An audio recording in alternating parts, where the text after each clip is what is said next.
High hello viewers, welcome to NTV. నేను Tarak. G తెలుగులో వస్తున్న సరిగమప ఎంత పెద్ద హిట్ సిరీస్ అనేది ప్రత్యేకంగా చెప్పక్కర్లేదు. సో ఈసారి ఈ సిరీస్ ఆల్రెడీ ఫినాలేకి చేరుకుందనమాట. ఈ ఫినాలేలో వన్ ఆఫ్ ద కంటెస్టెంట్ అయిన వైష్ణవి మనతో ఉన్నారు. అంతే మాట. హాయ్ వైష్ణవి, ఎలా ఉన్నారు? బాగున్నాను, మీరు ఎలా ఉన్నారు? నేను కూడా బాగున్నానండి. అంటే సింగర్స్ అందరూ ఇది మంచి అలవాటు ఉంటుంది, ఎవరైనా ఎలా ఉన్నారంటే తిరిగి అడుగుతారు, అందరూ అడుగుతారు. బట్ అయితే ఓవరాల్గా చూసుకుంటే కనుక మరి ఫినాలేకి వచ్చేసింది. అంటే చాలా మెమరీస్ ఉంటాయి. అంటే రావడం ఒక సింగింగ్ షో అయినా కూడా ఇక్కడ నేర్చుకునేది, తర్వాత ఇక్కడ వాళ్ళతో ఉన్న ఒక జర్నీ అంతా ఫినాలేకి వచ్చింది కదా. సో ఫినాలేలో ఎంత ఎక్సైటెడ్గా ఉన్నారు? సో ఎలా ఉండబోతుంది ఫినాలే? సో ఫినాలే గురించి అయితే చాలా ఎక్సైటెడ్గా ఉన్నాను, ఎందుకంటే Sarigamapa is my dream show లాగా. సో ఫస్ట్ నుంచి అదే చెప్తున్నాను. అంతకుముందు వేరే షోస్కి వెళ్ళాను, కానీ this would be one of my best shows. ఎందుకంటే ఫస్ట్ నుంచి నేను ఎంత రాగా వచ్చానో అలా అలా చిన్నగా డెవలప్ అవుతూ ఫైనాన్స్ వరకు వచ్చాను. సో నాకు చాలా నేర్పించింది Zee Telugu Sarigamapa. So I'm so grateful for that. Thank you Zee Telugu. అంటే మీరు చూస్తే చాలా క్విక్ లెర్నర్ లాగా, గ్రాస్పర్ లాగా అనిపిస్తున్నారు. అలాగే ముందు చాలా షోలో పార్టిసిపేట్ చేశారు కదా, మరి ఇక్కడ కొత్తగా నేర్చుకున్నది ఏంటంటే స్పెసిఫిక్ గా ఇది ఈ ఎలిమెంట్ నాకు బాగా నాకు ఉపయోగపడింది ఈ షో అని చెప్పడం. స్పెసిఫిక్ గా ఏంటంటే అంతకు ముందు చేసిన షోస్ లో మాకు ఇన్ ఇయర్స్ అనేవి అలవాటు ఉండేది కాదు. నార్మల్ గా మేము డైరెక్ట్ పాడేసే వాళ్ళము. ఇక్కడికి వచ్చిన తర్వాత నాకు కొత్తగా అనిపించింది అయితే ఇన్ ఇయర్స్ అనమాట. సో ఆ టెక్నాలజీ గురించి నేర్చుకున్నాము. సో ఇట్లా ఉంటుంది మాకు ఇన్ ఇయర్స్ లో, ఇట్లా వినిపిస్తుంది మ్యూజిక్, మా వాయిస్ కూడా మేము వినొచ్చు అని చెప్పి. సో దానివల్ల ఏంటంటే మాకు ఎక్కడన్నా పోయినా తెలుస్తుంది అనమాట, శృతి పోయినా టెంపో పోయినా. సో దానివల్ల మేము ఇంకా ఎఫెక్టివ్ గా పాడగలుగుతాం. సో మాది మాకే తెలుస్తుంటది, మేము ఫీల్ పెట్టి పాడుతున్నామా లేదా, అసలు సరిగ్గా వస్తుందా లేదా అని.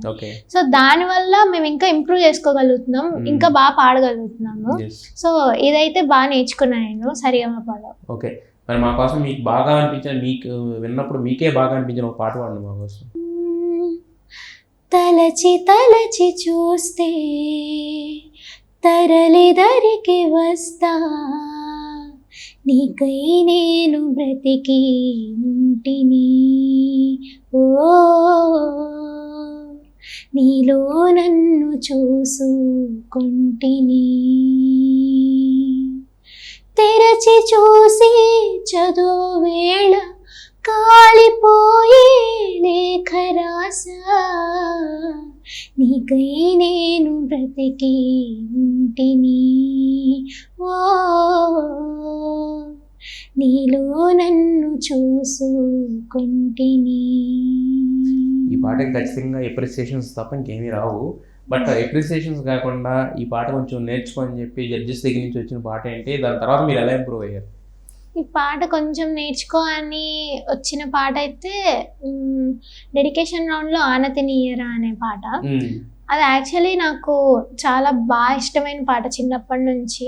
మా ఫాదర్ నేర్పించారనమాట నాకు ఆ పాట.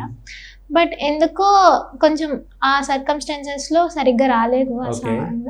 సో ఇంత చిన్నప్పటి నుంచి నేర్చుకుంటున్నావు కాబట్టి ఇంకా బాగా పాడగలవు నువ్వు అని చెప్పారు. సో ఆ ఒక్క పాట కొంచెం. సో అంటే మరి ఫస్ట్ ఆఫ్ ఆల్ ఈ షోలో ఎంటర్ అయినప్పుడు అనుకున్నారు ఇంతవరకు వస్తాను ఫినాలే వరకు? అస్సలు ఊహించలేదు. ఎందుకంటే నేను చాలా గ్యాప్ తర్వాత మళ్ళీ టీవీ షోస్కి వచ్చాను. అండ్ సింగింగ్ లో కూడా చాలా గ్యాప్ ఇచ్చి వచ్చాను. ఇప్పుడే వచ్చింది. సో అసలు ఇంతవరకు వస్తానని అయితే ఎక్స్పెక్ట్ చేయలేదు. మరి ఇప్పుడు ఇంతవరకు వచ్చేసారు. ఈ ఫినాలే మరి కొన్ని గంటల ఫినాలేలో అంటే ఏంటనేది తెలుస్తుంది కదా. సో ఫైనల్గా అంటే ఇదంతా చూసుకున్న తర్వాత ఈ జర్నీలో మీకు వచ్చిన ద బెస్ట్ కాంప్లిమెంట్, లేదంటే నెక్స్ట్ సింగర్ కింద ఇంకా కంటిన్యూ అవ్వడానికి మీకు దొరికిన బెస్ట్ మోటివేషనల్ ఇదంటే ఏం చెప్తారు? బెస్ట్ కాంప్లిమెంట్ అంటే ఇప్పటికీ చెప్తాను, కోటి గారు ఇచ్చిన కాంప్లిమెంట్ నాకు ఇది. ఫస్ట్ గ్రాండ్ లాంచ్ ఎపిసోడ్లో నాకు నువ్వు కాశ్మీరు అనే సాంగ్ పాడాను యానిమల్ నుంచి. నువ్వు పాడినప్పుడు నాకు అక్కడ శ్రేయా ఘోషల్ కనిపించలేదు, నువ్వే కనిపించావు అని చెప్పి అన్నారు. One of the best compliments అది నాకు ఇప్పటి వరకు. అంటే అంత పెద్ద లెజెండరీ సింగర్తో నన్ను పోల్చడం అనేది నాకు చాలా అంటే చాలా హ్యాపీగా అనిపించింది. So that's one of my best compliments. So మరి అంటే ఇప్పుడు సింగర్ కింద వెళ్ళడానికి అంటే మనకి ప్రతి షో కొన్ని నేర్పిస్తుంది కదా, సో మీకు ఈ షో నుంచి మీరు నేర్చుకున్నాను? నేను ఇక్కడ నేర్చుకుంది ఏంటంటే వోకల్ మాడ్యులేషన్ ఎలా చేయాలి, ఏ పాటకి సంబంధించి ఎలా చేయాలి. అంటే ఇప్పుడు వెస్ట్రన్ సాంగ్ తీసుకుంటే నా వాయిస్ ఇంత అంటే లైక్ సన్నగా ఉంది కదా, సో ఈ వాయిస్ని వెస్ట్రన్ సాంగ్కి ఎలా మౌల్డ్ చేయాలి, యాటిట్యూడ్ ఎలా పెట్టాలి ఆ సాంగ్స్లో, అలాంటి వాయిస్ మాడ్యులేషన్ టెక్నిక్స్ అనేవి చాలా నేర్చుకున్నాను నేను మా వాయిస్ ట్రైనర్ శివ అన్న, అరుణ్ అన్న, శ్రీకాంత్ అన్న వాళ్ళ వల్ల. సో ఏ పాటని ఎలా ప్రజెంట్ చేయాలి, లైక్ ఎక్కడ ఏ ఫీల్ వస్తే బాగుంటుంది, ఎక్కడ ఎలా మాడ్యులేట్ చేయాలనేది చాలా నేర్చుకున్నాను నేను సరిగమపలో. ఇక్కడికి వచ్చిన తర్వాత అంటే ఒక ప్రొఫెషనల్ లాగా పాడాలంటే ఇలా పాడాలి అని చెప్పి నేర్చుకున్నాను. అంటే మరి సింగర్ గానే కంటిన్యూ చేస్తారా లేదంటే సింగింగ్ అనేది ఒక హాబీ గానే మీకు? యాక్చువల్లీ ఇక్కడికి వచ్చేంత వరకు నాకు సింగింగ్ అనేది హాబీయే, కానీ ఇప్పుడు నాకు ప్యాషన్ కూడా పెరిగింది ఇక్కడికి వచ్చిన తర్వాత. సో మీ మైండ్ సెట్ మారిపోయింది. Yeah, I will try my level best to be A playback singer. yes, wish you all the best for your future. And ఇలాగే ఫినాలకు వచ్చారు కాబట్టి విన్ రావాలి కూడా మనస్ఫూర్తిగా. Thank you so much.